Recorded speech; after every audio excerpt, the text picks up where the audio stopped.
Bonjour à tous.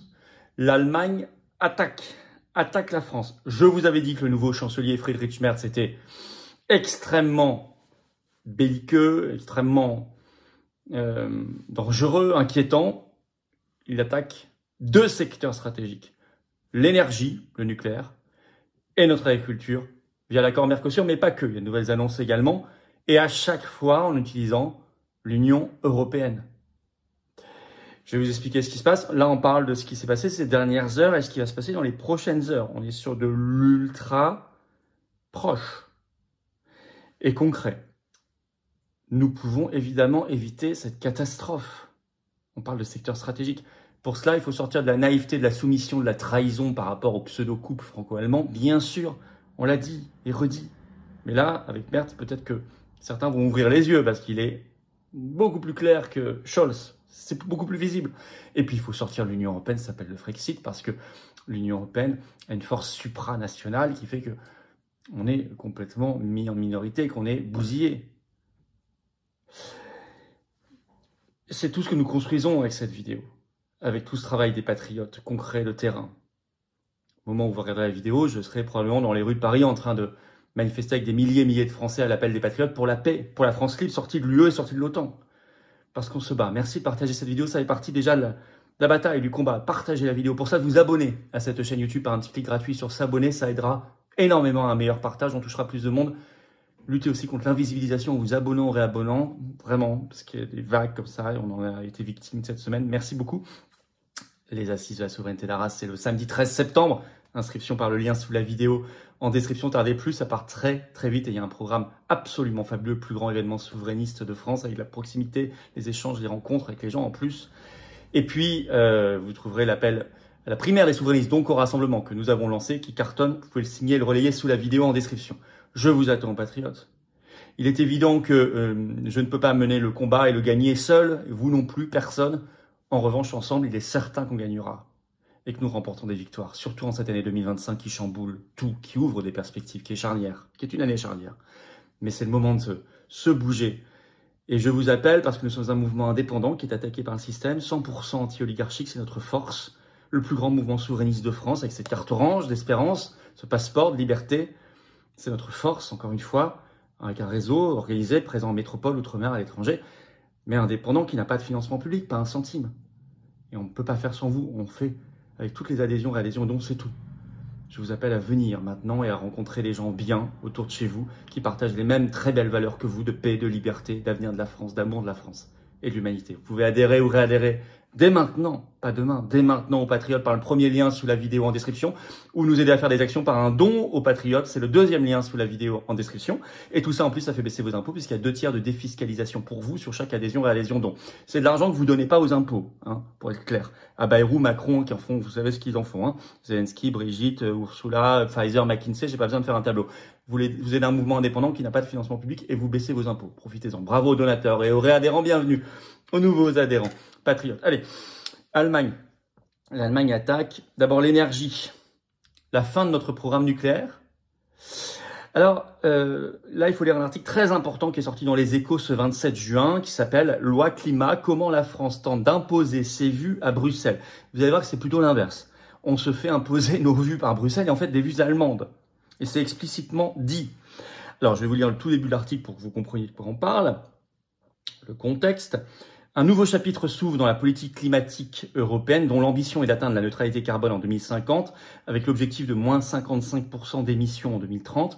Bruxelles s'apprête à franchir une nouvelle étape en proposant une réduction de 90% des émissions de gaz à effet de serre d'ici 2040.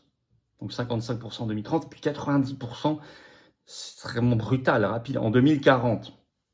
Alors, vous voyez, ça c'est la réalité du droit supranational. Ça rend tout à fait dérisoire tout ce que je vous explique, notamment dans le direct encore vendredi dernier, vendredi soir, tout ce que je vous explique, ça rend dérisoire tous les sketchs à l'Assemblée nationale sur soi-disant la loi Grémillet, la PPE 3, qui en fait est simplement la déclinaison de ces obligations fixées par l'Union européenne. Donc tous les combats qui peuvent être menés sont formidables contre les éoliennes, contre les ZFE, PPE, tout ça. Mais en fait, si vous ne faites pas la connexion avec le Frexit, c'est un coup d'épée dans l'eau. Si vous faites la connexion avec le Frexit, par contre, c'est du solide et c'est du sérieux. Et c'est formidable. Alors, Que se passe-t-il? Ben, c'est le poteau rose, c'est que ça pourrait être, cette décision européenne, la fin de notre énergie nucléaire. Et alors, je vous cite un autre extrait des Échos très important. Le sous-titre, la France inquiète pour son nucléaire. Au fond, je cite, Macron redoute surtout que la trajectoire 2040 de l'Union européenne force tôt ou tard l'Hexagone, donc la France, à démanteler une bonne part de ses capacités nucléaires. Si les exigences de Bruxelles sur les renouvelables restent les mêmes, la France serait contrainte de revoir à la baisse sa production d'énergie nucléaire, bien que celle-ci n'émette pas de CO2. Nous serons forcés de démanteler une bonne partie de nos capacités nucléaires. Ça, c'est la réalité. Ça rend tout à fait dérisoire tout ce qu'il vous dit à l'Assemblée nationale. Ça, c'est ce qui se passe vraiment. Et alors, ça vient de l'Allemagne. On le sait, Euractiv avait fait un article le 26 mai, le titre « Allemagne, pas de revirement sur le nucléaire », assure le ministre de l'Environnement allemand. Je vais vous lire le chapeau de cet article. Le ministre allemand de l'Environnement a écarté tout changement de cap sur le nucléaire à Berlin, qualifiant de simple opinion personnelle les propos de sa collègue à l'économie et à l'énergie qui suggérait d'utiliser des fonds européens pour soutenir la recherche dans ce domaine. Le ministre allemand a bien rappelé fin mai, non, nous, on n'utilisera pas l'Europe pour aider le nucléaire, au contraire. Et même, il précise dans cet article qu'il n'y a pas de remise en service, je cite, il n'y aura pas de remise en service des dernières centrales nucléaires allemandes qui ont été fermées, c'est-à-dire mises hors service en 2023. Donc il y a une poursuite lancinante de la politique anti-nucléaire française de l'Allemagne via l'Union européenne. Et d'ailleurs, c'était tellement significatif que début mai dernier, le nouveau chancelier allemand Merz était venu à Paris voir Macron. Et Macron avait parlé d'un réalignement entre nos deux politiques énergétiques soi-disant. Sauf que les deux avaient signé une tribune commune dans le Figaro. Et Euractiv note que dans cette tribune, il parle de tout, l'amour entre la France et l'Allemagne, tout ce que vous voulez. Je cite, mais sans mentionner le nucléaire. Et oui, l'Allemagne ne s'engage absolument pas. Elle continue son travail de sape qui peut mener à un démantèlement d'une bonne partie de nos capacités nucléaires, vient de préciser l'article des Échos.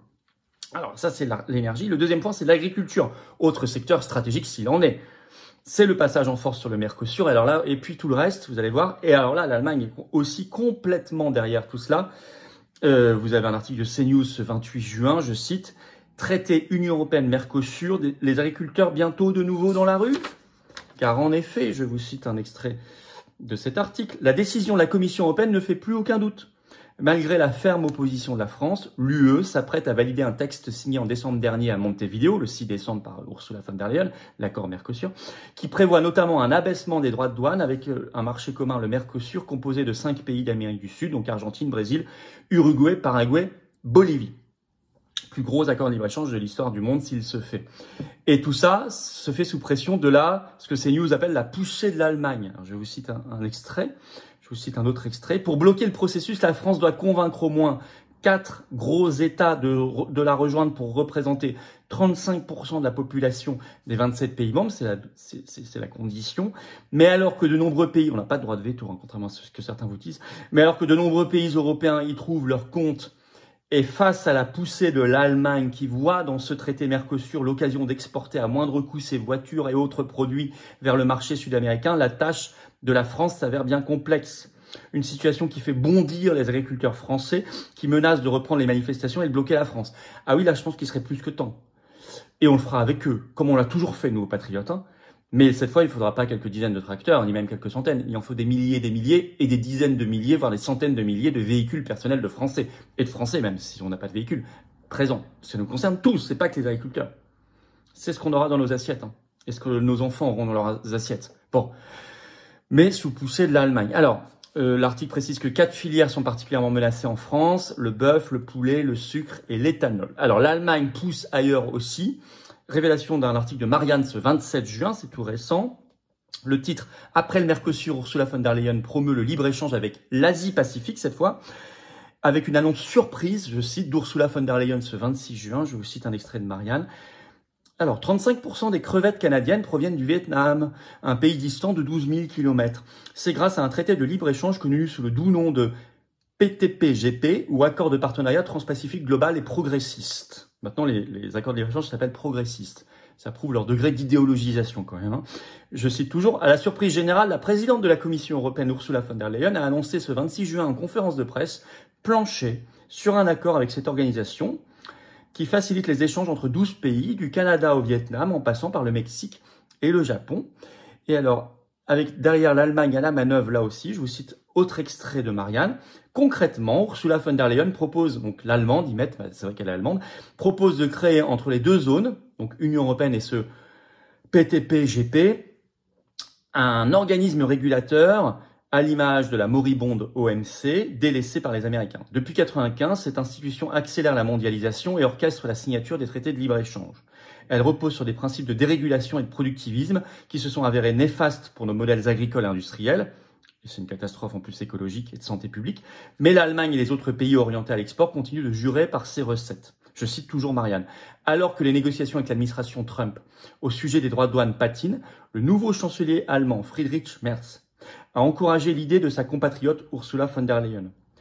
Si l'OMC est aussi dysfonctionnelle qu'elle l'est depuis des années, et c'est apparemment toujours le cas, alors nous devons trouver autre chose parce que nous continuons de considérer que le libre-échange est très important, a défendu Merz.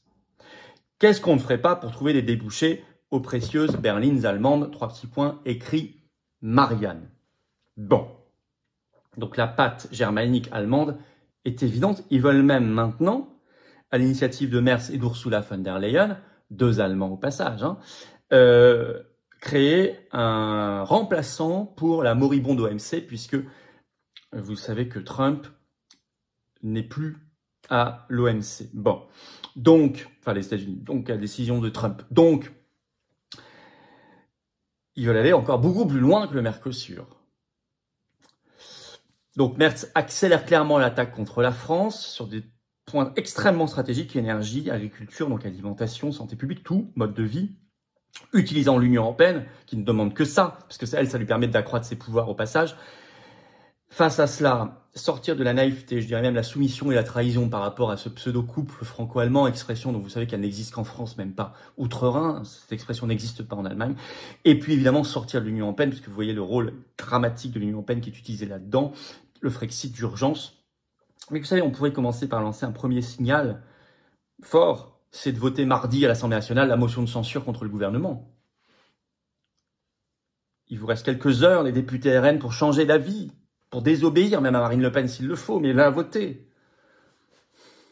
Si vous votez, elle passe. Si vous votez pas, elle passe pas. C'est aussi simple que cela. C'est assez rare que ça se passe comme ça. Et ça donnerait un coup de semonce énorme.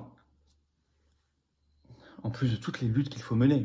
On a parlé des milliers de paysans et de tracteurs dans les rues avec tous les Français, tous les patriotes y seront, bien sûr, et tout le reste, c'est sortir de l'Union européenne, et sortir de cette soumission, trahison par rapport à l'Allemagne. Je dis pas le peuple, je confonds pas avec les peuples, mais par rapport à ce régime, ce gouvernement qui est très anti-France. Par ailleurs, merci de partager cette vidéo, c'est très important pour ça, de vous abonner à cette chaîne YouTube par un petit clic gratuit sur s'abonner, ça aidera énormément, vous le savez. Vous sortez de l'invisibilisation, vous aidez à un meilleur partage si vous êtes abonné à la chaîne. Pensez-y s'il vous plaît. 13 septembre, samedi 13 septembre. C'est pas si loin que ça. Assise de la souveraineté d'Arras 2025, plus de 3000 personnes attendues, énorme. Allez voir le programme, c'est 5 € simplement l'entrée pour toute la journée. Accessibilité des gens, des intervenants. Inscrivez-vous, tardez plus. C'est ouvert à tous, adhérents ou pas. Et justement, je vous appelle à venir. Alors il y a l'appel aussi pour la primaire des souverainistes, donc le grand rassemblement que nous lançons. Vous pouvez le signer et relayer sous la vidéo en description. Justement, il faut venir aux patriotes. Vous avez la chance ici d'avoir un immense collectif, une structure, un réseau, une famille, des idées, des belles valeurs. Vous rencontrez des gens bien près de chez vous si vous le souhaitez en devenant adhérent ou en réadhérant. Vérifiez votre date d'adhésion. Si elle n'est plus à jour, ça n'est pas automatique, c'est à vous de le faire. Bien sûr, vous êtes libre. Vous pouvez faire un don aussi au mouvement indépendant qui n'a pas un centime de subvention publique ni d'aide des banques, qui fait beaucoup de choses, qui lâchera pas le morceau. Je vous appelle à venir. Dès maintenant. Vous pouvez adhérer ou réadhérer aux Patriotes dès maintenant par le premier lien sous la vidéo en description. Il est là. Vous faire le lien, vous le trouverez également en commentaire épinglé. Je l'ai mis là. Une petite fiche sur l'écran maintenant et dans quelques secondes un lien sur l'écran. Voilà, facile. Faire un don au mouvement, c'est le deuxième lien sous la vidéo en description. Ça permet de financer nos actions, sinon on ne peut pas. Vous retrouverez ces liens sur les-patriotes.fr, notre site bien sûr. Et tout ça, c'est défiscalisé pour vous, aux 2/3 de vos impôts. Ça fait baisser vos impôts, c'est de l'argent qui ne va pas chez Bayrou, Macron, dans les impôts. Donc pour rien, qui reste dans votre poche et qui va à la résistance, qui n'a pas de subvention publique. Aidez-nous. Faites en sorte qu'on puisse être ensemble et qu'on gagne ensemble, car on gagnera ensemble. On gagnera, évidemment. Bravo aux donateurs, aux réadhérents. Bienvenue aux nouveaux adhérents patriotes. Et vive la France.